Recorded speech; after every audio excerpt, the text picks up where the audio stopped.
Hello दोस्तों, नमस्कार दोस्तों। स्वागत है आप सभी का ऑनलाइन अडाफा स्टडी यूट्यूब चैनल पर। इस वीडियो में हम बात कर रहे हैं कई बड़ी और लेटेस्ट अपडेट के बारे में जो कि संबंधित है शिक्षा सेवा आयोग के बारे में। शिक्षा सेवा चयन आयोग के माध्यम से बीएड की जो पद है वो घटाने के साथ अब अगर बात की जाए इतने पदों पे होगी शिक्षक भर्ती को लेकर। एलटी ग्रेड और जीआईसी प्रवक्ता शिक्षक भर्ती के बारे में अगर बात की जाए, साथ ही साथ हम बात करेंगे 9,900 पदों पर जारी विज्ञापन के बारे में, योग्यता चयन प्रक्रिया और मेरिट को लेकर एक एक करके सारी अपडेट हम कवर करने वाले हैं। चैनल को सब्सक्राइब करके बेल आइकन को दबा लें और वीडियो को लाइक कर दें जिससे कि आपको रियल ऑथेंटिक जानकारी ऑनलाइन अडाफा स्टडी यूट्यूब चैनल के माध्यम से मिलती रहे। सीधे शुरुआत करते हैं मुद्दे की और बड़ी अपडेट के साथ, जो कि संबंधित है शिक्षा सेवा चयन आयोग के माध्यम से। इन दिनों शिक्षा सेवा चयन आयोग के अंदर तरह तरह की जो मांगे हैं वो अभ्यर्थियों के माध्यम से अब भेजी जाती रही हैं। आपने देखा होगा शिक्षा सेवा चयन आयोग के पास में अभ्यर्थी लगातार धरना प्रदर्शन करने चले जाते हैं, अपनी मांगों को लेकर ज्ञापन देने चले जाते हैं, चाहे वो परीक्षा को लेकर हो या परीक्षा के अंदर पदों की संख्या बढ़ाए जाने को लेकर। अभी हाल ही में अगर बात की जाए इसको लेकर जो जानकारी है वो अभ्यर्थियों के माध्यम से भी दी गई थी। अब एक बड़ी अपडेट सामने निकल कर आ रही है कि शिक्षा सेवा चयन आयोग के माध्यम से बीएड के जो पद है वो घटाकर जो पदों का डाटा है वो जारी किया गया और कितने पदों पर परीक्षा होने वाली इसके बारे में डिटेल जानकारी दी गई है। अब परीक्षा की बात की जाए तो आप जानते हैं कि अभी हाल ही में दो परीक्षाएं करवाने वाला है शिक्षा सेवा चयन आयोग। पहली है असिस्टेंट प्रोफेसर भर्ती की, दूसरी है टीजीटी और पीजीटी भर्ती की। इसी के संबंध में जानकारी आज ही के अलग अलग समाचार पत्रों में दी गई है। यहाँ पे अगर बात की जाए इस जानकारी को लेकर तो लिखा हुआ है कि जो बीएड के पद हैं वो कहीं ना कहीं आप सभी के सामने है। बीएड को लेकर यहाँ बात की जा रही, जूम कर देते हैं थोड़ा सा। हाँ, लिखा हुआ है कि बीएड के पद अलग होने से अब 910 पदों के लिए होगी परीक्षा। अगर बात की जाए शासकीय महाविद्यालयों में असिस्टेंट प्रोफेसर के पदों पर भर्ती की लिखित परीक्षा 16 और 17 अप्रैल को प्रयागराज समेत 6 जिलों में आयोजित की जाएगी। पहले असिस्टेंट प्रोफेसर के 1017 पदों की परीक्षा होनी थी, लेकिन अब क्या हुआ है, अब ये हुआ कि बीएड के जो पद है वो अलग हो जाने से ये परीक्षा 910 पदों के लिए होगी। बीएड के 107 पदों की परीक्षा के लिए अलग करवाई जाएगी। जुलाई में इस भर्ती को लेकर जो विज्ञापन है वो जारी किया गया था 2022 में। ठीक है, 3 साल पूरे हो जाने के साथ इसकी ऑनलाइन आवेदन प्रक्रिया पूरी हो चुकी है। भर्ती का विज्ञापन उत्तर प्रदेश शिक्षा सेवा चयन आयोग ने जारी किया था, जो उच्चतर वाला था, उच्चतर वाला। ठीक है, जिसमें 34 विषयों के अगर बात की जाए 1017 पद शामिल किए गए थे। विज्ञापन संख्या 51 में शामिल इन पदों में से बीएड के जो विज्ञापित पद हैं कहीं ना कहीं उनको लेकर इलाहाबाद हाई कोर्ट में याचिका दाखिल कर दी गई है ना। आप जानते हैं कि मामला यूपी के अंदर हो और ये कोर्ट में ना जाए तो ऐसा लगता है कि कुछ हुआ ही नहीं है ना, भर्ती आई नहीं है। तो इसी को लेकर लिखा हुआ है कि मामला चला गया कोर्ट में और अनुमति याचिका 1 सितंबर 2023 को पारित किए गए आदेश के अनुपालन में बीएड के पदों पर भर्ती के लिए अलग से परीक्षा करवाई जाएगी। यानी कि जो परीक्षा होगी वो बीएड के पदों के लिए अलग से देखने के लिए मिलेगी और इसके बारे में जो जानकारी वो लिखी हुई है आपके सामने। ठीक है, अब यहाँ लिखा हुआ है कि आप सभी की जो टीजीटी सॉरी असिस्टेंट प्रोफेसर भर्ती की परीक्षा है वो 16-17 को आयोजित तो की जाएगी, लेकिन अब 1017 पदों की बजाय 910 पदों पर होगी। यानी कि अब कंपटीशन और बढ़ेगा। तो ये तो बात हो जाती है असिस्टेंट प्रोफेसर भर्ती के बारे में। इसी के साथ अगर बात कर ली जाए अपनी अगली अपडेट को लेकर भी, अच्छा एक चीज़ और पूछ रहे थे बहुत सारे अभ्यर्थी कि सर जो असिस्टेंट प्रोफेसर भर्ती के एडमिट कार्ड है वो कब तक जारी होंगे।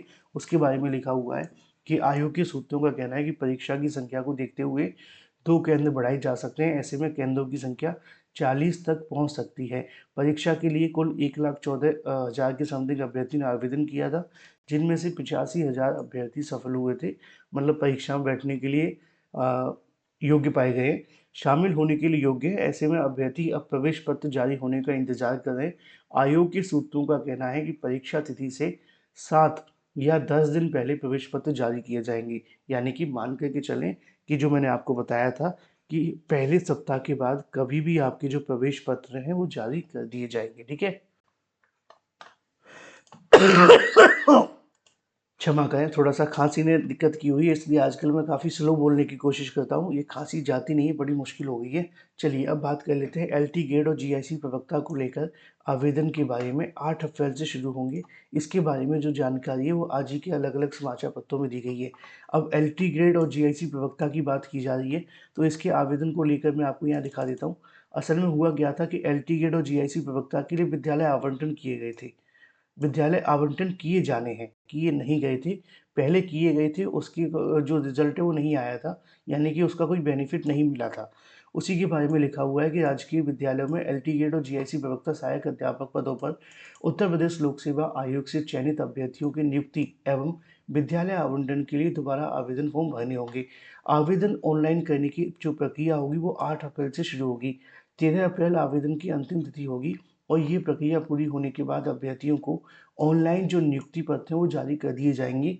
औपबंधिक संस्तुति एवं अवशेष सूची में के माध्यम से एलटी गेड और प्रवक्ता के 520 चयनित अभ्यर्थी 1.5 साल से कहीं ना कहीं इसको नियुक्ति को लेकर इंतजार कर रहे थे। इनमें प्रवक्ता के 41 पद हैं, एलटी गेड के 479 पद हैं। अब कहाँ से आवेदन करना है उसके लिए जो वेबसाइट है वो भी आपके सामने दी गई है।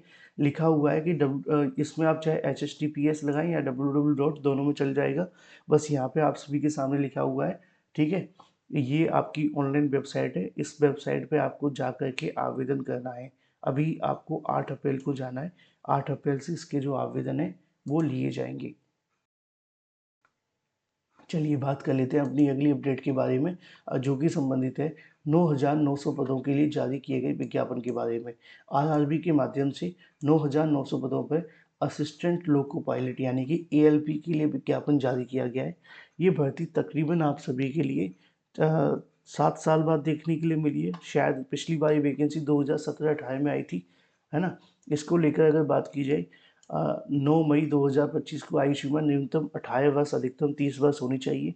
इसको लेकर जो जानकारी है वो आपको इस वाली वेबसाइट पे मिल जाएगी, है ना, www.indianrailways.gov.in।